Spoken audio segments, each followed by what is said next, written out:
López Obrador esta mañana, mañana en que ya nos acompaña, como lo ha hecho en los 2, 3 miércoles recientes, Kenia López Rabadán. Te lo agradezco mucho, Kenia, jefa de la oficina de Xóchitl Gálvez. ¿Cómo estás? Contenta de estar en tu programa, querida Azucena. Igualmente, tuvimos un cambio con Gerardo Fernández Noroña, quien finalmente pues decidió levantarse de la mesa. Hubo un conflicto ahí con Laura Ballesteros de Movimiento Ciudadano, y como lo que queremos es dialogar, pues entonces agradecemos mucho que Mauricio Cantú, vocero de la campaña de Claudia Sheinbaum, esté acá con nosotros. Mauricio, bienvenido. Gracias, Azucena, es un gusto estar aquí contigo y tu audiencia. Gracias, y el querido Gibran Ramírez. Gibran, ¿cómo estás? Ahora integrante del equipo de campaña de Jorge Álvarez Maínez y candidato a diputado.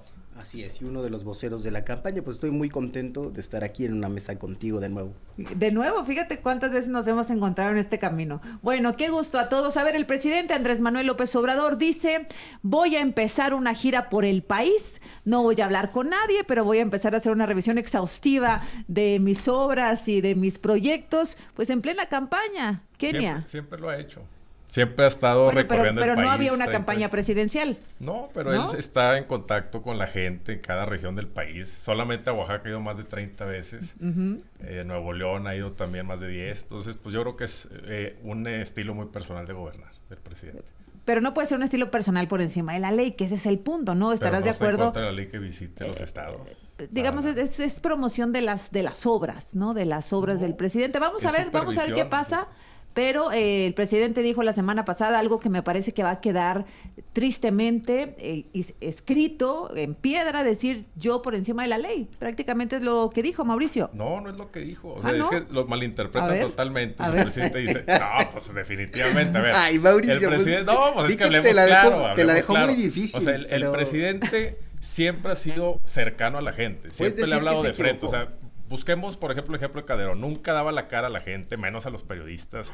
Peña Nieto no se diga, porque cada que abría la boca decía una estupidez. El presidente todos los días está cercano a la gente. O sea, pero eso que tiene que eso ver lo con sabemos lo de todo. la ley. Y él cumple la ley. Y él dice, a ver, cuando alguien está difamando, cuando alguien, Xóchitl Gálvez, se reúne con el New York Times y luego empieza esta información falsa en un artículo, que el mismo artículo en un párrafo dice, nada de lo que acabamos de decir. ¿Pero todo eso lo pone por encima de la ley? No, no lo pone por encima de la ley, pero él dice, a ver, yo tengo derecho a réplica, se le envió una carta, donde la carta hay un número oficial que también es público de esta periodista, entonces, ¿por qué no va a mostrar la carta? Ahí está en Google, o sea, no es algo que esté en contra de la ley, y el presidente es lo que defiende. A ver, Kenia. Bueno, primero que nada, decirle a Noroña, no le saques, vente a debatir. Esta mesa es para dialogar y para que los mexicanos puedan confrontar ideas. Que no te dé miedo, aquí te esperamos. Vamos a debatir con razones y con verdad. Por supuesto que yo estaré siempre abierta para que se puedan confrontar las posiciones de este gobierno corrupto y de este gobierno destructor. A propósito de lo que acaba de decir el presidente de la República, que él va a decir misión cumplida cuando acabe su gobierno, Azucena. Pues misión cumplida, ¿para quién? Seguramente se lo va a decir a los cárteles, seguramente se lo va a decir a los delincuentes, seguramente se lo va a decir a todos aquellos a los que abrazó y que hoy están ensangrentando a México. Señor presidente, de veras es que usted no tiene límites. ¿Cómo se atreve a decir misión cumplida cuando hay 180,000 asesinatos en este gobierno? ¿Cómo se atreve a decir misión cumplida cuando su pillo hermano estuvo involucrado en recibir dinero ilegal? Ya no se debería llamar Pío López Obrador, se debería de llamar Pillo López Obrador. ¿Qué dices, Gibran? Que tenemos que ponernos serios a hablar del país.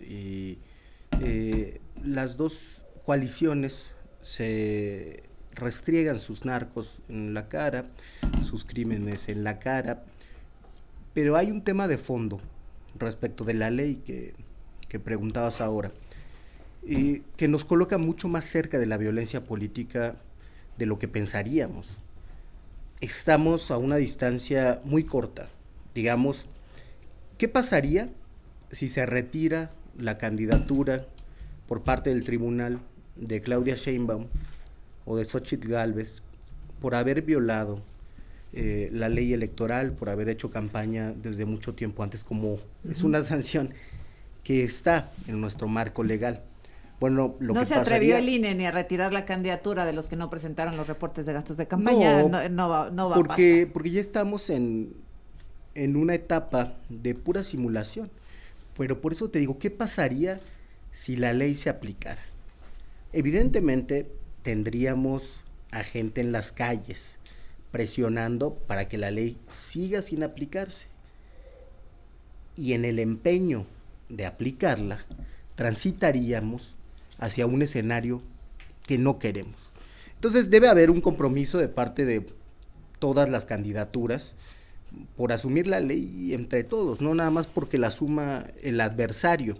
Y esperemos que después de estos años en que no ha sido así, por lo menos en la campaña, transitemos con ese orden pluralista. Híjole, pues la verdad es que tiene que haber adultos en la mesa, por lo menos en los debates, en el Consejo General del INE, que ayer casi se avientan cosas, ¿no? Parecía Guadalupe Acosta Naranjo y Gerardo Fernández Noroña. Sí, parecía pleito cantinero sin demérito de las cantinas, bueno, que a veces las cantinas son buenas para el diálogo. Mauricio, querías replicar algo que dijo definitivamente. Kenia. O sea, es impresionante cómo la senadora Kenia López habla del presidente y las cifras que son muy lamentables de asesinatos, cuando fue su presidente el que tuvo un narcotraficante de secretario de Seguridad Nacional, Genaro García Luna, preso en Estados Unidos y sentenciado. Y veamos las cifras de asesinatos. Cuando llegó, veamos los números. Dejó un país ensangrentado, un país con una descomposición social, porque no se atendieron a los jóvenes, no se atendieron a los adultos mayores, no se atendió a nadie, a las madres trabajadoras. ¿Y qué sucedió? Tomó el país en el 2006 Calderón con 8,800 asesinatos. Lo dejó con 27,000, más de 200% de aumento, una descomposición social tremenda. Todos recordamos esa época. ¿Qué sucedió? El presidente, cuando toma el poder de Peña Nieto, ya estaba todavía más alto que eso, 36,000 muertes al año, que cada muerte representa una familia, cada muerte representa una tragedia. Calderón no quiere afrontar su responsabilidad del partido de Kenia y le entregaron un país en llamas, le entregaron un país descompuesto socialmente con pobres, Calderón 58 millones de pobres, y hemos bajado en 9 millones la cantidad de pobres, dicho por las instancias oficiales e internacionales, el Banco Interamericano de Desarrollo. Y lo que está haciendo el presidente, y lleva 5 años de hacer, es atacar las causas que originan la violencia, aumentar los números de elementos bien capacitados, bien verificados de la Guardia Nacional. Rosa Isela, una mujer íntegra encargada de seguridad pública, no Genaro García Luna, a los 6 años en su gabinete y ahora preso en Estados Unidos. ¿Con qué cara vienen a decirnos cuando el presidente ha bajado las cifras de asesinatos en 20%? Esa es la realidad de los datos. De la que habla Kenia López Rabadán, nos cuentas ahora que regresemos del corte, ¿sí? Volvemos. En Chedraui llevarte